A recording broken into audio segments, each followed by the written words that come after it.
Welcome to the Big Movie Mouth Off, sponsored by Backy's Cheesesteaks. I'm Jimmy Martin with SLUG Magazine. And I'm Jeff Feist from X96's Radio from Hell program. We're here at Groovy Cinema Pub and I'm going to review some movies for you.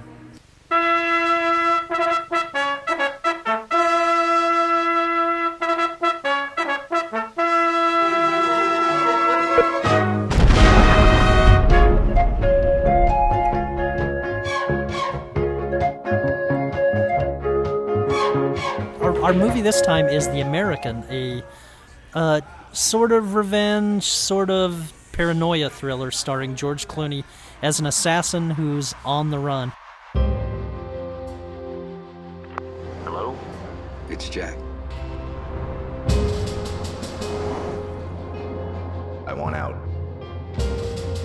Consider it your last job. You don't even have to pull the trigger.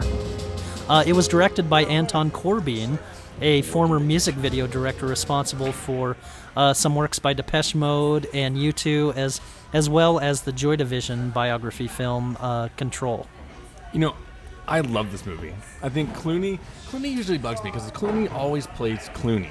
Like, up in the air, Ocean's 11, he's just that suave kind of guy. Now, is he suave in this? I think he's more of a badass. And so, what I love about it is that he doesn't really speak that much in it, which doesn't, not that Clooney can't speak well. But it's a more powerful role for him, I think. And when you talk about powerful, he's ripped. Yeah, well, and you bring that up.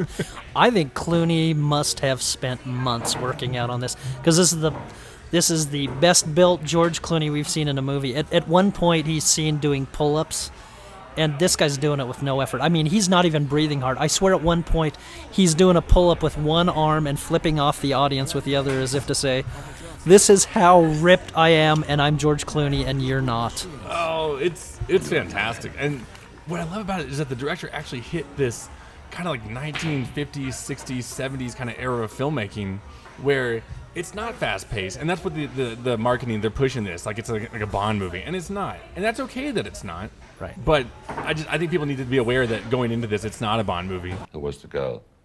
A friend. A friend? Who are the Swedes?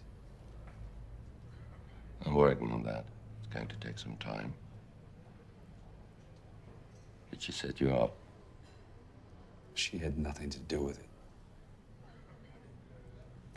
Pity. Yeah, but it's fantastic still. Yeah, well, the term I've been using is cerebral, which is sort of movie critic speak for leisurely pacing, and that really wasn't my problem with the film. It's that third act of it where things really start to get messy and a little on the contrived side. I mean, I loved the atmosphere and I loved the look of the film.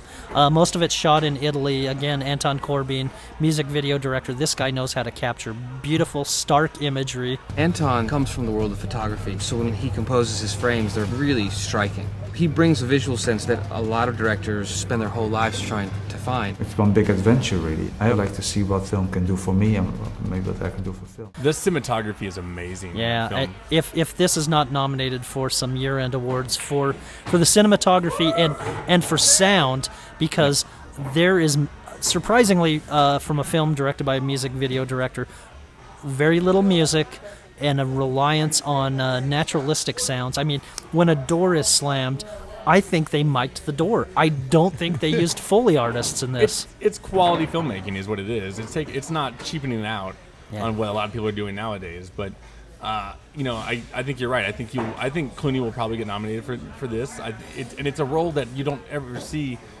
much nowadays. Where, like I said, it's a very silent but powerful role, which is fantastic. Yeah, for a touching stone, in the past, in the 70s or 60s, this role would have been played by somebody like Lee Marvin.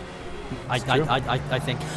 Again, I think it's solid filmmaking. My problems are more to do with the storytelling and the script. I liked Clooney. I liked some of the other performances. The third act I'm not completely sold on, and this is one of those films where I walked out of the theater and thought, I really, really like this. I liked it less as time went. There are still things I appreciate it for. Again, the look, George Clooney, and man, that smoking hot girl in this movie. Beautiful co-star Violante Placido heats up the screen in her sexy role as his love interest. Clara, my character, is attracted by this mysterious man. She dreams maybe of the possibility of running away. See, I go back, and the more and more I think about it, the more and more I really love it. And so I want to watch it again because I'm sure the things I missed, because there's some great, the finale is amazing, little hints and surprises that come up to you that I'm sure if you see it again, you'll be like, oh, that's how he did it, you know? And I think, you know, the more and more I watch it, the more and more I'm going to like this film. In retrospect, which is maybe a problem, I think I should say that this is a paranoia thriller for art house film fans. I don't think this is for mainstream, and from that perspective, I gave it 2.5 stars. So I give it 3.5.